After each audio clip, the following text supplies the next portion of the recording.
Have you ever heard of a double diamond crossover or a divergent crossover or a double crossover?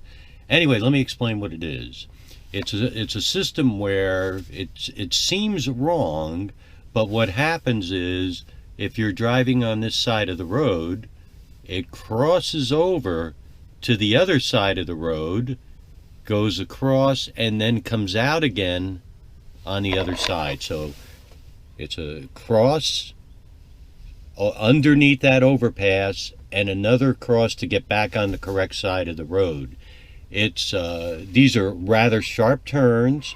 They're all dotted lines, so it's not like there's solid white lines or solid yellow. They're dotted lines on both sides, and there's areas where frankly you could hardly see any lines at all. So we're going to go ahead and put Autopilot to the test and see if it makes it through the double diamond crossover here. So we're going to go from this lane all the way over, underneath, and then back out again on this side here. We are approaching the double diamond, so I've put it into Autopilot. So let's see what happens here. I'm in this far right lane and we're heading, here's where we're going. So far so good, though it's going rather quick.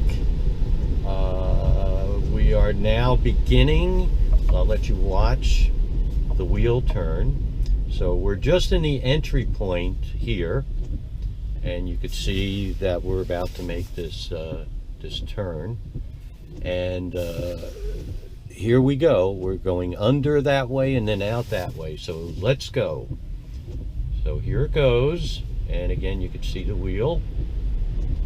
These are all dotted lines on both the left and the right side.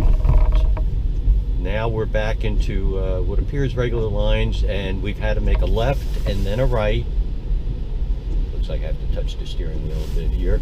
Now we're going to come out of it, and we're going to do it by going right. All dotted lines here, very, very difficult, and it made it. And you saw just at the end to put my hands on as it had a bit of difficulty. So I'm going to come back the other way and let you look at that, and let's see how it works the other way.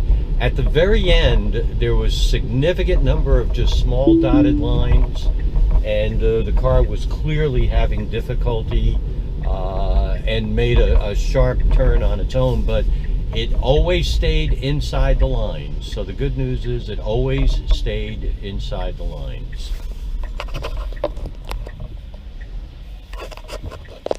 Alright, I'm now approaching it from the other direction. So first thing, I'm going to put it into Autopilot as I'm stopped here at this light. And we're going to, again, we're going to go here and cross over, go under that overpass, and then across again. And both these areas and these intersections here, from the standpoint of what the camera sees, is no solid lines at that point. So here we go. And we're taking off. We don't quite have a green light yet. So far it's following this truck in front of me. And we're at a red light. I may turn this off so you don't have to see us sitting at the at a red light. But you can see, oh, the lights turn, so you can see who's in front of me. There's actually a turn off coming to the right. So let's see what happens here. I'm following this truck, and the car is having it had some difficulty there because there were no lines. It almost went to get onto the highway. Now this is very difficult. The turn it just made, and it did it perfectly. And we have one more turn where I'm going to go left a bit right here. Then I'm going to begin to turn right. Now I'm in an intersection, all lines, cars around me, and it is going to perfectly make the lines. Autopilot has